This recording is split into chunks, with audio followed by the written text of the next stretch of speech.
about metadata not just as a practice, but also as a service. And so that's the kind of ideology, transformation that I'm thinking about. Okay, so that means from our research, we are trying to take an infrastructure perspective for metadata in general. So this infrastructure means the metadata standards or metadata schemas, whatever you want to call it. Metadata artifacts should be portable and should be customizable without much difficulty, and extendable. So if you have a small one, you want to add on some additional baggage to it, you should be able to do that easily, and reusable. So you do not just create one metadata standard or one metadata schema whenever there's a new project start going. So you don't, in other words, you don't reinvent the wheel all the time, and which is what we are currently doing all the time. And also easy to use. Easy to use. This is the very important principle for metadata practice. So in an attempt to define metadata infrastructure, we considered this infrastructure from two perspectives. One is a semantic, and the other one is the technical aspect. So for semantic components or semantic semantic blocks, metadata elements, vocabularies, entities, and other metadata artifacts as the underlying foundation to build tools, software, and applications. So these are the usual stuff: metadata elements, metadata schemas, vocabularies, and relationship, and you name it. And the other one is a technical component, a data model. I'm quoting this from the Clarion project, which is a project in EU in Europe.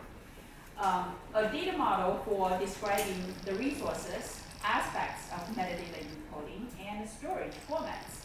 Metadata for web services, metadata tools, usage, modification, transformation, interoperability, and metadata crosswalk. So among all these,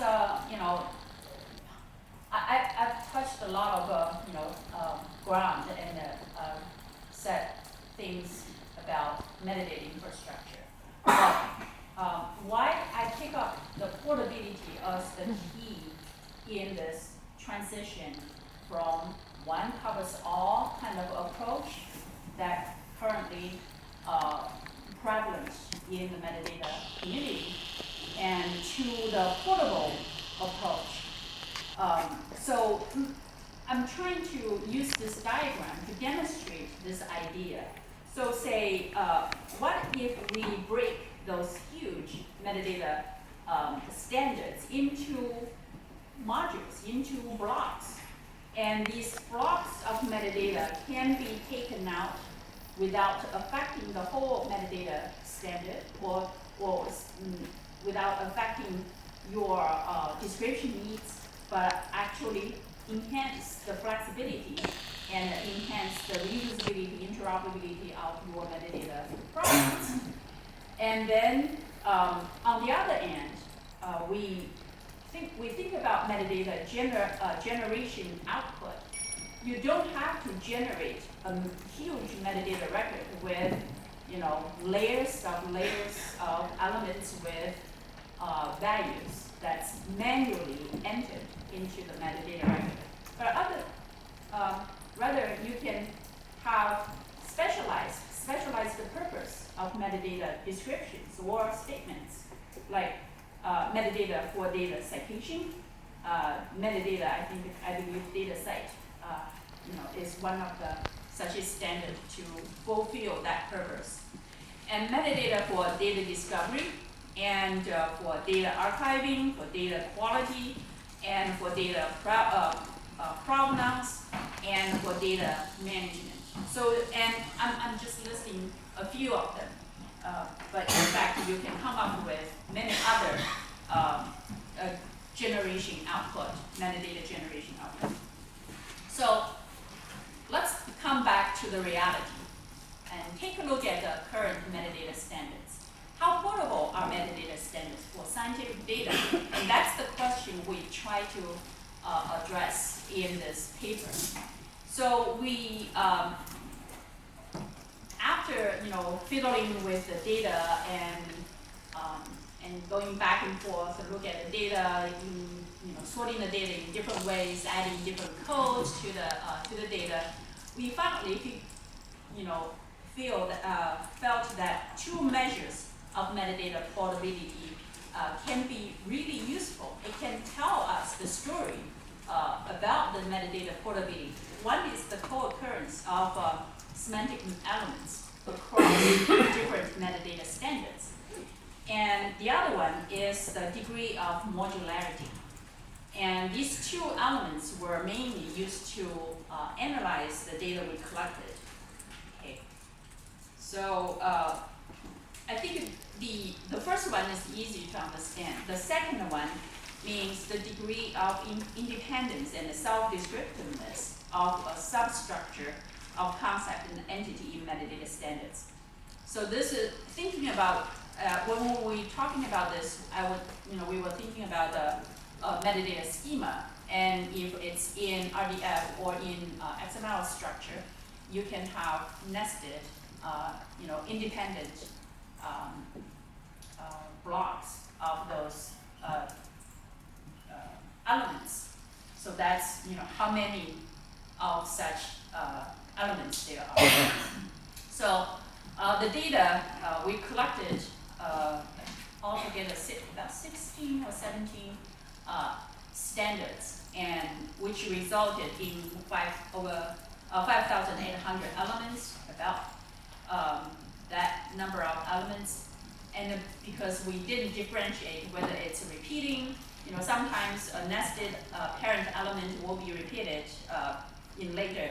So after get rid of those duplication, we have over 4,000 unique elements in these 16 standards. And we divided these, we categorized these over 4,000 elements into 9 categories. So basically, this is a visualization of the distribution of element frequency.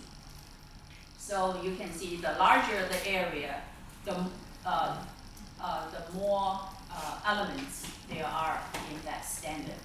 So you can see the distribution is quite uneven.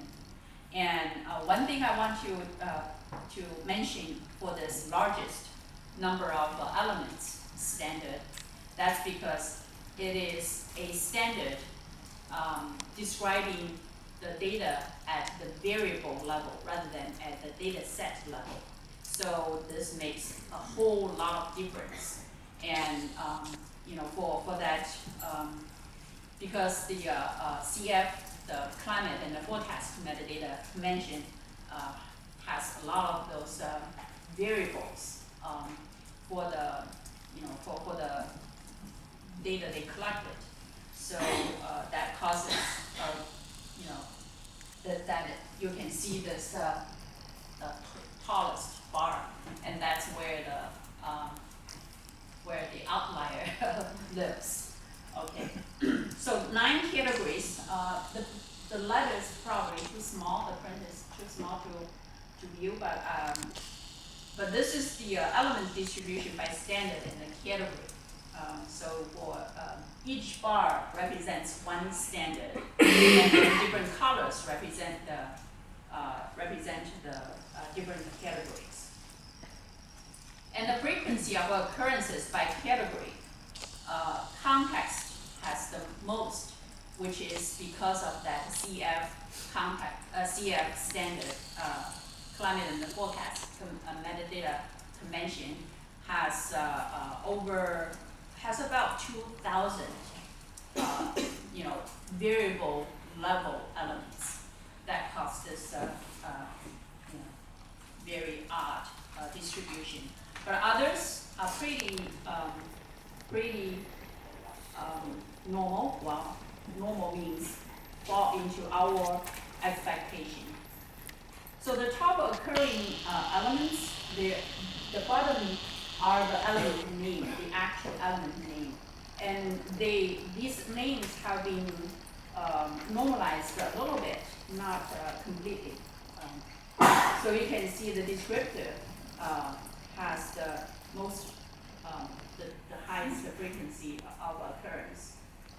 And for the element co-occurrence across metadata standards, and so we count, so there are the lowest lowest number of standards that an element co-occur is 2, right? You at least to have co-occur in 2 metadata standards to be called co-occurrence. So you can see the number of elements, the bars represent the number of elements, and then these 2, 3 until 10 represent the number of standards. That means number of elements co-occur in number of standards. So basically, among the 4,434 unique elements, about 12% of them occurred in more than one standard. So it's not a very high percentage. And elements that most frequently co-occur, descriptive, identity, and semantic and temporal. So these are the most frequently occurred elements. So modularity, we defined 2 levels of modularity. The first level means having multiple XML schema files for the whole standard. Okay, multiple XML schema files. And level 2, having separate schemas for entities such as person, organization, dataset, study, instrument, and subject. So that's level 2. And of the 6 standards with schema files, all of them belong to the level 1 modularity. So that's our finding. So discussion, I only have a couple of minutes left. The portable metadata standards, talking about portable metadata standards, is it possible? Well, theoretically and technically, they are possible.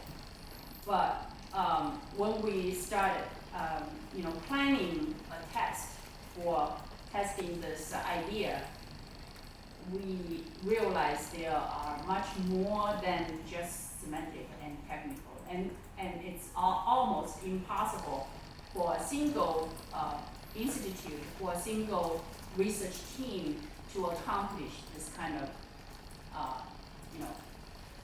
idea. So that means you must have certain coordination, collaboration, certain organization. So I'm thinking maybe RDA, Research Data Alliance, is an organization potentially to be able to test this kind of idea. And is it feasible? Well, we don't know yet. So we are hoping to conduct a small scale experiment to see whether this idea is feasible.